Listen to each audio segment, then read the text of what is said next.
بھائیوں اس پوری زندگی میں کم سے کم ایک مرتبہ تو جو ہے قرآن کریم کو ترجمے کے ساتھ پڑھنا چاہیے، ایک مسلمان کو ترجمے کے ساتھ پڑھنا چاہیے۔ میرے بھائیوں اللہ تبارک و تعالیٰ نے قرآن کریم میں بنی اسرائیل کے واقعات کو مختلف انداز میں مختلف جگہوں پر اللہ نے بیان کیا۔ سورہ بقرہ سے ان کے واقعات کی سٹارٹنگ ہوتی ہے پہلے پارے سے، اور اللہ نے مختلف جگہوں پر مختلف انداز میں ان کے واقعات کو بیان کیا۔ کیوں؟ تاکہ ہم ان کے واقعات کو پڑھ کر کے ایک عبرت حاصل کریں، ایک سبق حاصل کریں، ایک نصیحت حاصل کریں۔ اگر ہم نے زمین میں فتنہ پھیلایا، اگر ہم نے اللہ کی نافرمانی کی، اگر ہم نے اللہ کا مذاق اڑایا، اللہ کے دین کا مذاق اڑایا، اللہ کے قانون کا مذاق اڑایا، تو اللہ تبارک و تعالی ہمیں بھی ذلیل کر دے گا، رسوا کر دے گا۔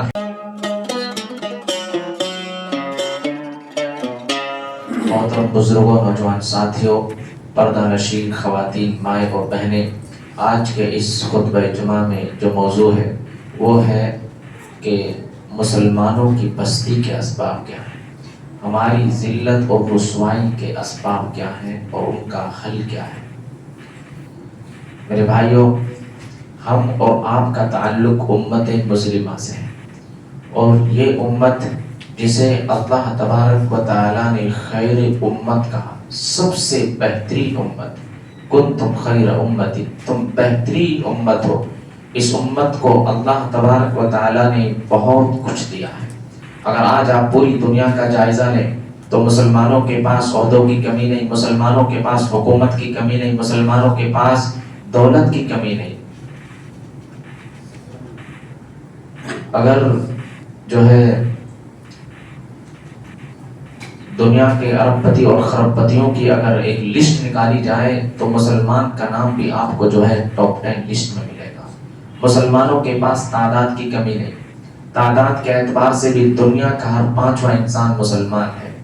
لیکن میرے بھائیوں کیا بات ہے کہ اتنے وسائل، عہدے، حکومت، دولت، تعداد ہونے کے باوجود آج یہ قوم پوری دنیا میں ذلیل ہے، خوار ہے، لٹ رہی ہے، کٹ رہی ہے، پٹ رہی ہے۔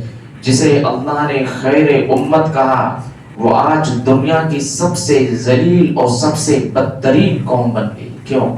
اس کے پیچھے کیا ریزن ہے؟ اس کے پیچھے کیا سبب ہے؟ کیوں ایسا ہو رہا ہے؟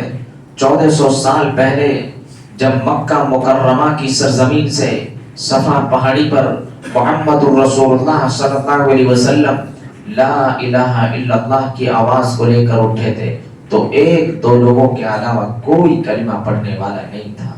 لیکن آج تو اربوں کی تعداد میں مسلمان ہے، افریقہ میں اسلام، یورپ میں اسلام، ہندوستان میں اسلام۔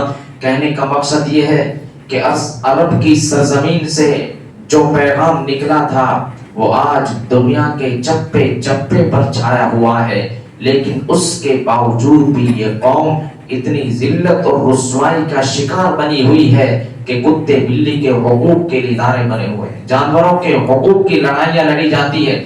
لیکن جب مسلمان کا خون بہتا ہے، مسلمان کی عزت لٹتی ہے، مسلمان کا قتل عام ہوتا ہے تو کوئی آنسو بہانے والا بھی نہیں، کوئی پوچھنے والا بھی نہیں۔ یہ ذلت اور رسوائی کون ہے میرے بھائی؟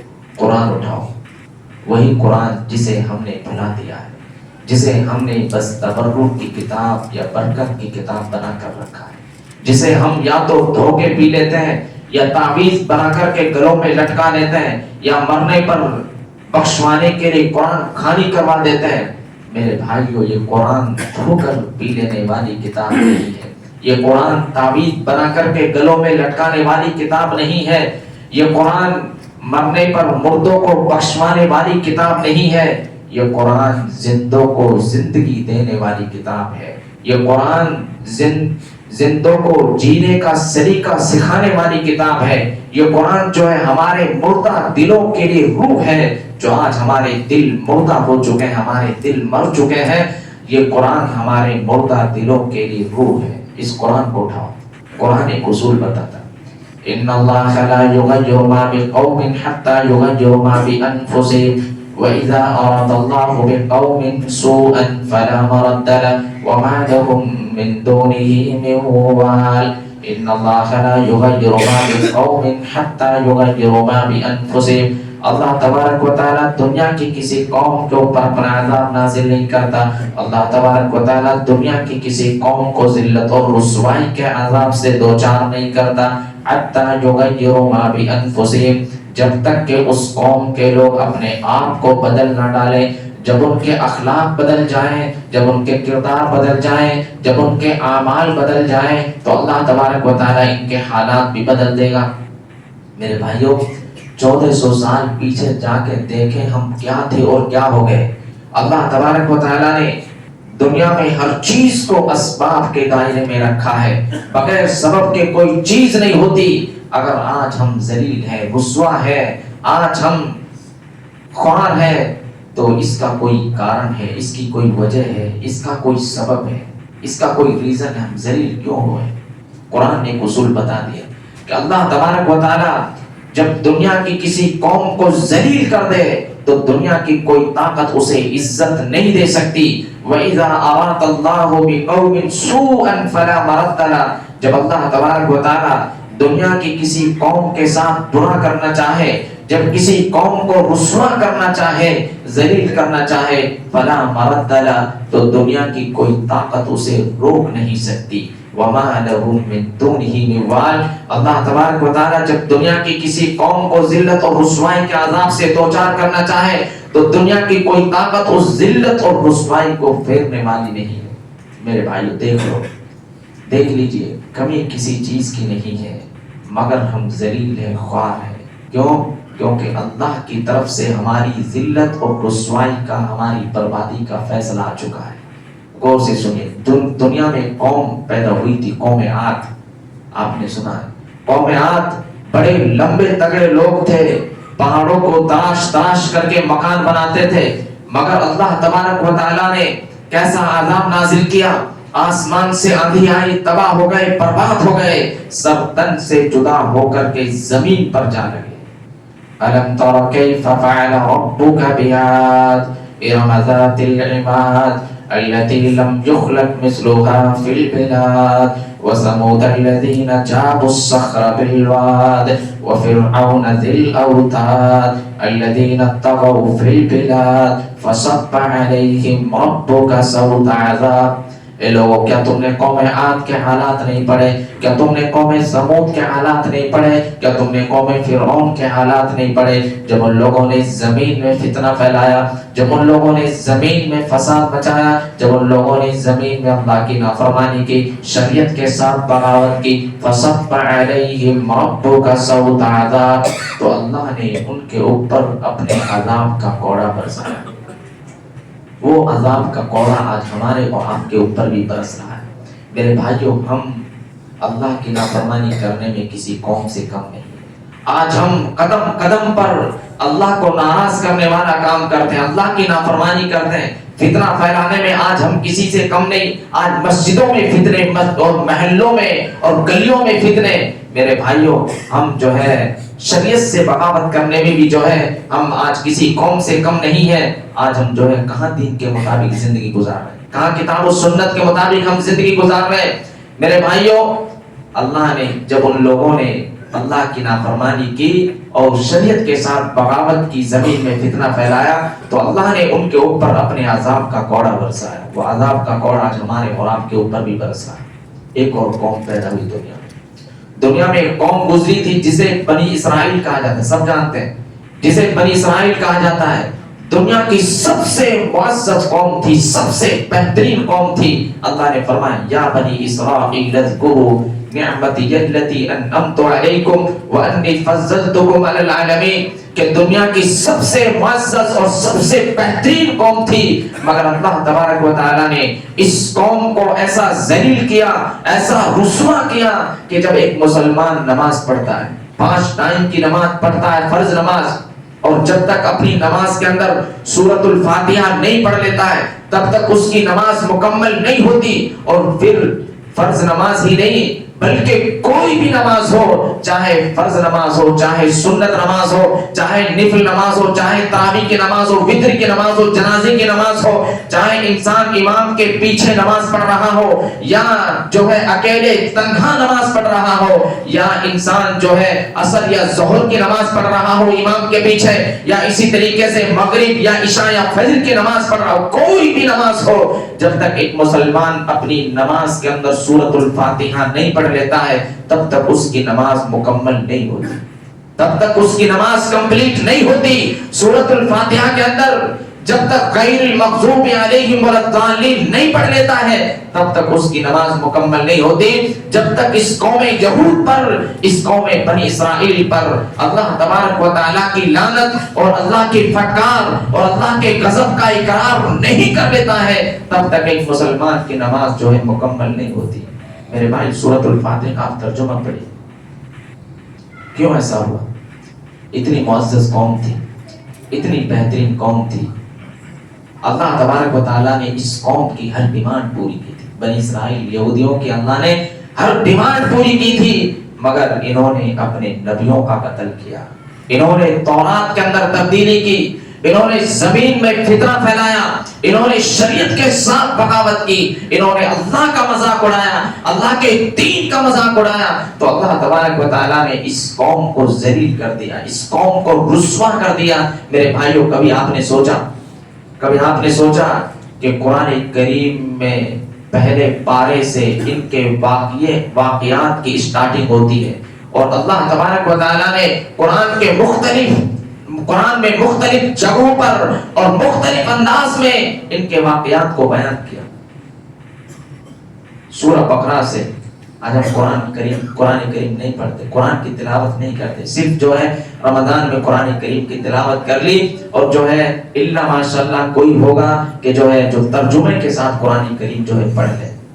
میرے بھائیوں اس پوری زندگی میں کم سے کم ایک مرتبہ تو جو ہے قرآن کریم کو ترجمے کے ساتھ پڑھنا چاہیے. ایک مسلمان کو ترجمے کے ساتھ پڑھنا چاہیے.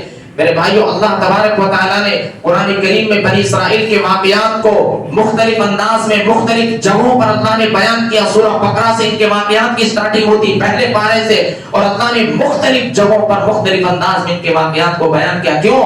تاکہ ہم ان کے واقعات کو پڑھ کر کے ایک عبرت حاصل کریں، ایک سبق حاصل کریں، ایک نصیحت حاصل کریں.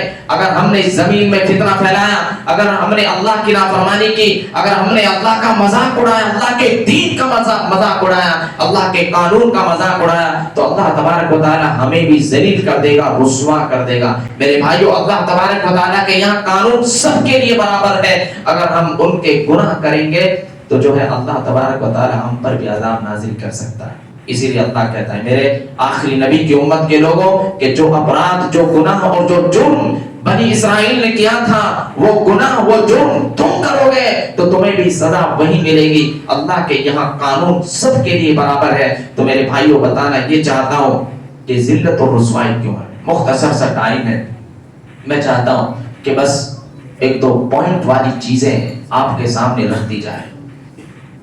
آج ہم ذلیل اور رسوا کیوں ہیں؟ اس کی سب سے بڑی اور سب سے پہلی وجہ میرے بھائیوں دیکھیے اس امت کو اللہ تبارک و تعالیٰ نے سب سے بڑا تحفہ کیا دیا؟ سب سے بڑی نعمت اس امت کو کیا ملی ہے؟ قرآن ملا ہے. سب سے بڑا تحفہ اور سب سے بڑی نعمت اللہ نے ہمیں قرآن دیا ہے. ہماری ذلت اور رسوائی اور ہماری بربادی کا سب سے پہلا سبب یہ ہے کہ اس قرآن کی ہم نے ناقدری کی، اس قرآن کے ساتھ ہم نے ظلم کیا، اس قرآن کو ہم نے قرآن کھانے کا ذریعہ بنا دیا، اس قرآن کو ہم نے مردے بخشوانے کا ذریعہ بنا دیا. میرے بھائیو یہ قرآن غور و فکر کی کتاب ہے. کتاب انزلناہ الیک مبارک لیدبروا آیاتہ ولیتذکر اولو الالباب. ارے یہ قرآن تو غور و فکر کی کتاب ہے، یہ قرآن تو نصیحت کی کتاب ہے، یہ قرآن تو تدبر کی کتاب ہے، یہ قرآن تو سماج اور معاشرے کے اندر پائے جانے والے ہر گناہ اور ہر بیماری کا علاج یہ قرآن ہمیں بتاتا ہے. آج اس قرآن کو ہم نے چھوڑ دیا اور بہت کیا تو صرف رمضان میں تلاوت کر لی اور رمضان کے بعد جو ہے الماری میں پیک کر کے جو ہے رکھ دیا. میرے بھائیوں اس قرآن پر عمل کرنا، اس قرآن کو اپنا دستور حیات بنانا، قرآن جیسی زندگی گزارنے کا ہمیں حکم دے ویسی زندگی گزارنا، یہ سارے کام ہم نے رد کر دیے، یہ سارے کام ہم نے چھوڑ دیے. قرآن کہتا ہے وَقُولُوا لِلنَّاسِ حُسْنًا کہ جب تم بات کرو تو اچھے انداز سے بات کرو، احسن طریقے سے، بہتر طریقے سے بات کرو. قرآن کہتا ہے وَإِذَا قُلْتُمْ فَاعْدِلُوا کہ جب تم بولو تو انصاف کے ساتھ بولو. قرآن کہتا ہے وَلَا تَقْرَبُوا الزِّنَا کہ تم زنا کے قریب بھی نہ جاؤ، لیکن آج ہمارے سماج اور معاشرے میں زنا عام ہے، بدکاری عام ہے، بے حیائی عام ہے، بلکہ گناہ کرنے والوں کی یہ کیفیت بن چکی ہے کہ گناہ کرنے والے اپنے گناہوں کو پوشیدہ نہیں رہنے دیتے، بلکہ صبح مجلسوں کے اندر مرچ مسالے لگا کر کے بیان کرتے ہیں میں نے یہ کیا، میں نے یہ کیا۔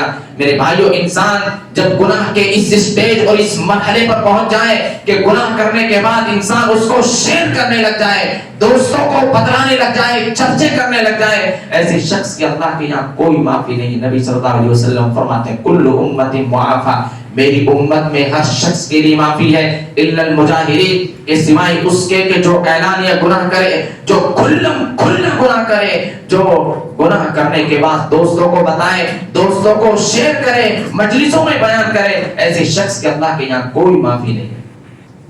میرے بھائیوں، قرآن کہتا ہے وَقَرْنَ فِي بُيُوتِكُنَّ وَلَا تَبَرَّجْنَ تَبَرُّجَ الْجَاهِلِيَّةِ الْأُولَىٰ، اے مسلمان عورتوں تم اپنے گھروں میں پردے کے ساتھ رہا کرو۔ لیکن آج مسلمان عورتیں بے حیائی اور بے پردگی میں سب سے آگے نظر آتی ہیں۔ آپ کو دکھتا ہے پردہ نظر آتا ہے۔ میرے بھائیوں، آج یہ پردہ اور یہ برقع یہ بھی زینت کا ایک ذریعہ اور سبب بن گیا ہے۔ آج برقع جو ہے، یہ برقعے کا مقصد کیا آپ جانتے ہیں؟ برقعے کا مقصد جو ہے عورت کی زیب و زینت کو چھپانا ہے، لیکن برقع ہی جب زینت بن جائے تو میرے بھائی اس کے اوپر ایک اور برقع پہننے کی ضرورت ہے۔ میں اپنی ماں اور بہنوں سے کہنا چاہوں گا، دیکھیں برا مت ماننا، لیکن جو ہے برقع ایسا پہنے کہ جو ہے جس سے ایک عورت کی زیب و زینت سمجھے۔ زیب و زینت یعنی چھپ جائے، وہ برقع ہوتا ہے۔ برقعے کا مقصد سمجھیے، برقعے کو زیب و زینت نہ بنائیے۔ تو میرے بھائیو، قرآن کہتا ہے کہ مسلمان عورتوں تم پردے میں اپنے گھروں کے ساتھ پردے میں اپنے گھروں میں رہا کرو، اور اسی طریقے سے قرآن کہتا ہے اقیموا الصلاۃ، تم نماز قائم کرو۔ میرے بھائیو، آج ہم نماز صرف جمعے کی نماز پڑھ لیں اور پورے ہفتے جو ہے نماز سے دور ہو جائے۔ کچھ چنندہ جو ہے الحمدللہ جو ہے پنج وقتہ نمازوں کی حفاظت کرتے ہیں، ورنہ جو ہے اکثریت جو ہے ایسی ہے مسلمانوں کی جو صرف جمعے کے دن جو ہے نئے کپڑے اچھے پہن کر کے خوشبو لگا کر کے جو ہے جمعے کی نماز پڑھ لیتے ہیں، اور جمعے کے دن بھی جو ہے اس وقت آتے ہیں۔ بہت سارے ہمارے بھائی ایسے ہیں کہ جب امام کا خطبہ ختم ہونے والا ہوتا ہے، جب انہیں پتہ چل جاتا ہے کہ اب امام کا خطبہ ختم ہونے والا، اب چلتے ہیں نماز پڑھ لیں۔ نہیں میرے بھائی، قرآن کہتا ہے نمازوں کی پابندی کرو، نمازوں کی حفاظت کرو۔ میرے بھائیوں، قرآن کہتا ہے وَاعْبُدُوا اللَّهَ وَلَا تُشْرِكُوا بِهِ شَيْئًا، کہ تم ایک اللہ کی عبادت کرو، اس کے ساتھ کسی کو شریک نہ کرو۔ لیکن آج مسلمانوں کے گھروں میں، مسلمانوں کے محلے میں، اور مسلمانوں کے جو ہے چوراہوں پر شرک کے اڈے آج بنے ہوئے ہیں۔ آج مسلمان جو ہمارے بہت سارے مسلمان جو ہے وہ اللہ کو چھوڑ کر دوسروں کو، غیروں کو نفع و نقصان کا مالک، اولاد دینے والا، مشکلیں ٹالنے والا اور امیدیں پوری کرنے والا، یہ اللہ کو چھوڑ کر آج جو ہے غیروں کو سمجھا جا رہا ہے، دوسروں کو سمجھا جا رہا ہے۔ نہیں میرے، شرک سب سے بڑا گناہ ہے۔ اللہ نے کہا کہ ایک اللہ کی عبادت کرو اور اس کے ساتھ کسی کو شریک نہ کرو۔ میرے بھائیو، قرآن کہتا ہے یا ایھا الذین آمنوا اجتنبوا کثیرا من الظن ان بعض الظن اثم ولا تجسسوا ولا یغتب بعضکم بعضا، اے مسلمانوں تم بدگمانی سے بچو، جاسوسی سے بچو، غیبت سے بچو۔ لیکن آج مسلمان جو ہے بدگمانی اور جاسوسی اور غیبت میں جو ہے آج پڑا ہوا ہے، دیکھتے ہیں، ہم سب جانتے ہیں میرے بھائیو، آج مسلمان جہاں 3-4 مسلمان اکٹھا ہو جائے، ایک دوسرے کی جاسوسی، ایک دوسرے کی غیبت، ایک دوسرے کے تعلق سے بغض اور حسد۔ میرے بھائیوں، قرآن نے جو اصول بتائے، غور سے سنیے، قرآن نے جو اصول بتائے، قرآن نے زندگی گزارنے کے جو طریقے بتائے، ہم نے ایک ایک کر کے تمام کو ختم کر دیا۔ ہم قرآن کے مطابق زندگی نہیں گزار رہے میرے بھائی۔ قرآن نے جو اصول بتائے، قرآن نے زندگی گزارنے کے جو طریقے بتائے، ہم نے سب کو ختم کر دیا۔ ہم یہ تو مانتے ہیں کہ قرآن اللہ کی کتاب ہے، مگر اس کتاب کو اس کا حق نہیں دیتے۔ اس کتاب کے مطابق، اس قرآن کے مطابق ہم زندگی نہیں گزارتے۔ میرے بھائیوں، علامہ اقبال نے سچی بات کہی تھی۔ وہ زمانے میں معزز تھے مسلمان ہو کر، اور ہم خوار ہوئے تاریخ قرآن ہو کر۔ کل قیامت کے دن اللہ کا دربار ہوگا، نبی صلی اللہ علیہ وسلم شکوہ کریں گے، شکایت کریں گے، وقال الرسول یا ربی ان قوم اتخذوا هذا القرآن مہجورا، یا اللہ میری قوم کے لوگوں نے اس قرآن کو چھوڑ دیا تھا، آج ہم نے قرآن کو چھوڑ دیا۔ میرے بھائیو یہ قرآن دنیا کے ہر انسان تک پہنچانے کے لیے آیا. آج ہم دوسری تعلیم دنیاوی تعلیم میں جو ہے لاکھوں روپے خرچ کر دیتے ہیں، لیکن جب قرآن کا دین کا نمبر آتا ہے نہیں، کچھ بھی نہیں، جیب تنگ ہو جاتی ہے. میرے بھائیوں قرآن کی تعلیم اور دین کی تعلیم یہ فری ہے، اس میں زیادہ پیسہ ویسا کچھ نہیں، جو ہے فری ہے. لیکن ہم اپنے بچوں کو پڑھائیں، قرآن کا علم حاصل کرائیں. ہم یہ نہیں کہتے کہ جو ہے صرف جو ہے اپنے بچوں کو آپ عالم بنائیں، نہیں، بلکہ اتنا علم جو ہے ایک انسان کے پاس ہونا چاہیے کہ جس سے وہ اپنے دین کو سمجھ سکے، حلال اور حرام کی تمیز اس کے اندر آ جائے، اور جس سے وہ اپنے رب کو پہچان سکے، جس سے وہ جو ہے اپنے رب کی توحید کو پہچان سکے. اتنا علم جو ہے ہر انسان کو حاصل کرنا ضروری ہے. آج قرآن کی تعلیم سے دور ہے. قرآن یہ ہادہ بلاغ للناس ہے، یہ دنیا کے تمام لوگوں تک پہنچانے کے لیے، یہ صرف ہمارے لیے نہیں بلکہ دنیا کے پوری کائنات کے تمام لوگوں تک پہنچانے کے لیے قرآن آیا. یہ قرآن میرے بھائیوں یہ ہدی للناس ہے.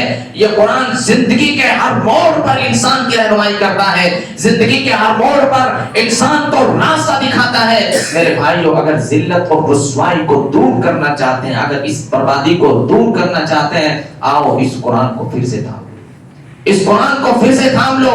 ذلت اور رسوائی کو دور کرنا چاہتے ہیں، نبی صلی اللہ علیہ وسلم فرماتے ہیں ان اللہ یرفع بہذا الکتاب اقواما ویضع به آخرین، کہ اللہ اس قرآن کے ذریعے سے، اللہ اس قرآن کے ذریعے سے عزت بھی دیتا ہے اور ذلت بھی دیتا ہے. جو اس قرآن کو تھامے گا، جو اس قرآن پر عمل کرے گا، جو اس قرآن کو اپنی زندگی میں نافذ کرے گا، میرے بھائیوں وہ تو عزت پا جائے گا، وہ تو بلند ہو جائے گا، وہ کامیاب ہو جائے گا. اللہ اسے اس قرآن کی برکت کی وجہ سے دنیا میں بھی کامیاب کر دے گا اور آخرت میں بھی اللہ اسے کامیاب کر دے گا. میرے بھائیوں اور جو اس قرآن کو چھوڑ دے گا، جو اس قرآن کے مطابق زندگی نہیں گزارے گا، وہ ذلیل اور رسوا ہو جائے گا. یہ میں نہیں کہہ رہا، یہ میں نہیں کہہ رہا، یہ کسی ایرے گہرے نتو خیرے کا فتویٰ نہیں، یہ امام الانبیاء امام اعظم قائد اعظم جناب محمد رسول اللہ صلی اللہ علیہ وسلم کی حدیث ہے کہ جو اس قرآن کو اپنی زندگی میں نافذ کرے گا اللہ اسے کامیاب کر دے گا، اللہ اسے عزت عطا کر دے گا، اور جو اس قرآن کو چھوڑ دے گا وہ ذلیل اور رسوا ہو جائے گا. میرے بھائیوں قیامت کے دن ایک حدیث آپ کو سنانے جا رہا ہوں، اور آج کے خطبے کا یہی ایک ہی جو ہے نقطہ لے کر کے جائیے، ایک ہی پوائنٹ لے کر کے جائیے، بڑا اہم پوائنٹ. نبی صلی اللہ علیہ وسلم فرماتے القرآن شافی اور مشفع، کل قیامت کے دن قرآن شفاعت کرے گا. قرآن پڑھنے والا، قرآن کی تلاوت کرنے والا، قرآن پر غور و فکر کرنے والا، قرآن کے مطابق زندگی گزارنے والا، قرآن کو اپنی زندگی میں نافذ کرنے والا، قرآن کے دستور کے مطابق زندگی گزارنے والا، میرے بھائیوں کل قیامت کے دن اللہ کی بارگاہ میں آئے گا. قرآن اس کی شفاعت کرے گا. قرآن کہے گا یا اللہ جب پوری دنیا کے لوگ سویا کرتے تھے، اللہ یہ اس وقت مجھے پڑھا کرتا تھا، یا اللہ یہ میرے مطابق زندگی گزارا کرتا تھا، یا اللہ یہ رات کی تاریکی میں مجھے پڑھا کرتا تھا، مجھ پر غور و فکر کیا کرتا تھا. یا اللہ قرآن اس کی شفاعت کر، قرآن کی ہر بات مانی جائے گی. اور میرے بھائیوں اب میری تقریر کا آخری ٹکڑا سنیے. نبی صلی اللہ علیہ وسلم فرماتے ہیں من جعلہ، اس حدیث کا آخری ٹکڑا، من جعلہ امامہ، جس نے اس قرآن کو اپنا امام بنا لیا،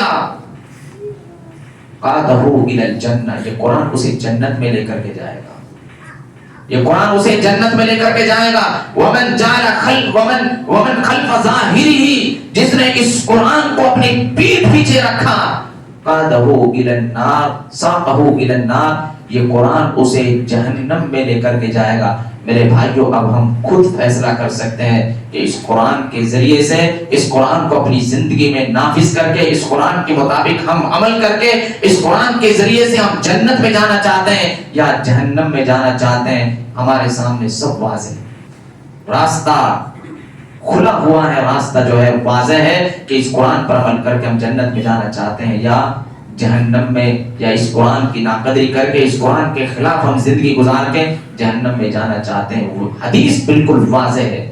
میرے بھائیوں ہماری ذلت اور رسوائی کا سب سے پہلا سبب یہ ہے کہ اس قرآن کو ہم نے چھوڑ دیا، اس قرآن کو ہم اپنا امام بنا لیں، اس قرآن کے مطابق ہم زندگی گزاریں. یہ پہلی چیز. اور دوسری چیز میرے بھائیوں دیکھیے شیطان کے وائرس چاروں طرف گھوم رہے ہیں. یہ میں نہیں کہہ رہا، یہ پیارے حبیب جناب محمد رسول اللہ صلی اللہ علیہ وسلم کہہ رہے ہیں. اتنے فتنے پیدا ہو جائیں گے، اتنے فتنے آ جائیں گے کہ آدمی صبح کو مومن ہوگا، شام کو کافر ہوگا، شام کو مومن ہوگا، صبح کو کافر ہوگا، کہ چند ٹکوں کے بدلے اپنے ایمان اور اپنے دین کا سودا کر دے گا، اپنی زمین کا سودا کر دے گا. میرے بھائیو، ایسے فتنوں کے دور میں ہمیں جو ہے قرآن اور حدیث کو مضبوطی سے تھامنا ہوگا. جب دین سے دور کرنے والے فتنے بہت زیادہ ہو جائیں سماج اور معاشرے میں، جب دین سے دور کرنے والے فتنے بہت زیادہ ہو جائیں، تو میرے بھائیو ایسے دور میں، ایسے حالات میں ہمیں قرآن اور حدیث کو اور زیادہ مضبوطی سے تھامنے کی ضرورت ہے، اور زیادہ ان پر عمل کرنے کی ضرورت ہے. اور دین سے دور کرنے والے فتنے بہت زیادہ ہیں، آپ دیکھتے ہیں بہت زیادہ ہے. کوئی کس کے نام پر گمراہ کر رہا ہے، کوئی کہیں گمراہ کر رہا ہے، کوئی جو ہے قرآن کی آیت لیتا ہے، اس کا غلط معنی اور مفہوم بیان کر کے لوگوں کو یوٹیوب پر، سوشل میڈیا پر جو ہے گمراہ کر. دین سے دور کرنے والے فتنے آج سماج اور معاشرے میں بہت زیادہ ہے. جب دین سے دور کرنے والے فتنے بہت زیادہ ہو تو ہمیں قرآن اور حدیث کو مضبوطی سے تھامنا ہے، ہمیں انہی پر جو ہے عمل کرنا ہے. یہ دوسری چیز میرے بھائیوں، ہم کتاب و سنت کے مطابق ہم زندگی گزاریں. اور اسی طریقے سے ہماری ذلت اور رسوائی کی تیسری چیز میرے بھائیوں، وہ امت جسے ایک کلمے کی بنیاد پر ایک کیا گیا تھا. افریقہ کا رہنے والا مسلمان، انڈیا اور پاکستان کا رہنے والا مسلمان ایک ساتھ پیر سے پیر ملا کر اللہ کی بارگاہ میں کھڑا ہوتا تھا. ان کا کلمہ ایک ہے، ان کا نبی ایک ہے، ان کا قرآن ایک ہے.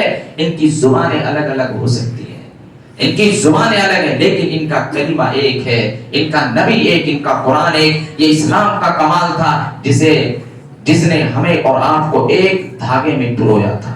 آج یہ امت بٹ گئی فرقوں کے نام پر، بزرگوں کے نام پر، مسلکوں کے نام پر. میرے بھائیوں، قرآن نے بڑی سچی بات کہی، قرآن نے بڑی سچی بات کہی ہے کہ اللہ کی اطاعت کرو اور رسول کی اطاعت کرو. اطیعوا اللہ و اطیعوا الرسول، اللہ کی اطاعت کرو اور رسول کی اطاعت کرو. میرے بھائیوں، آج ہمیں فرقوں میں بٹنے کی ضرورت نہیں، فرقوں میں بٹنے کی ضرورت نہیں. اگر ہم فرقوں میں بٹے تو ہماری ہوا اکھڑ جائے گی، ہم کمزور ہو جائیں گے. میرے بھائیوں، آج مسلمان سرحدوں میں بٹا ہے، آج مسلمان فرقوں میں بٹا ہے، لیکن اس کا اسلام اسے جوڑتا ہے. نبی صلی اللہ علیہ وسلم فرماتے ہیں کمثل الجسد الواحد، کہ مسلمانوں تمہیں ایک دوسرے کا اس طرح خیرخواہ ہونا چاہیے، اس طرح ہمدرد ہونا چاہیے، اور اس طرح بھائی ہونا چاہیے. جس طرح ایک انسان کا جسم ہوتا ہے، انسان کے جسم پر کہیں پر کوئی کانٹا بھی چبھے تو پورا بدن اس کے درد اور اس کی تکلیف کو محسوس کرتا ہے، آنکھوں سے آنسو بہنے لگتے ہیں، بدن میں بخار آ جاتا ہے. ایسے ہی تمہیں ایک دوسرے کا خیرخواہ ہونا چاہیے، ایک دوسرے کا ہمدرد ہونا چاہیے.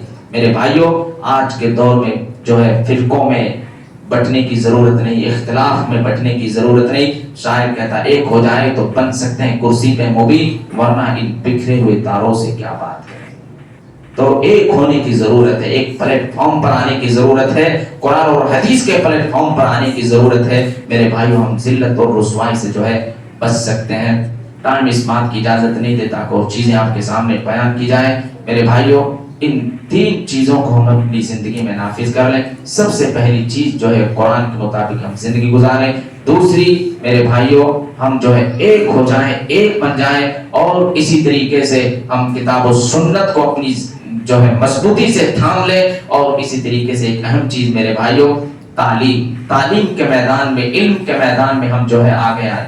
آج کے دور کی جو سب سے بڑی طاقت ہے وہ جو ہے جسم کی طاقت نہیں بلکہ علم کی طاقت ہے. علم کے میدان میں ہمیں جو ہے آگے آنا پڑے گا.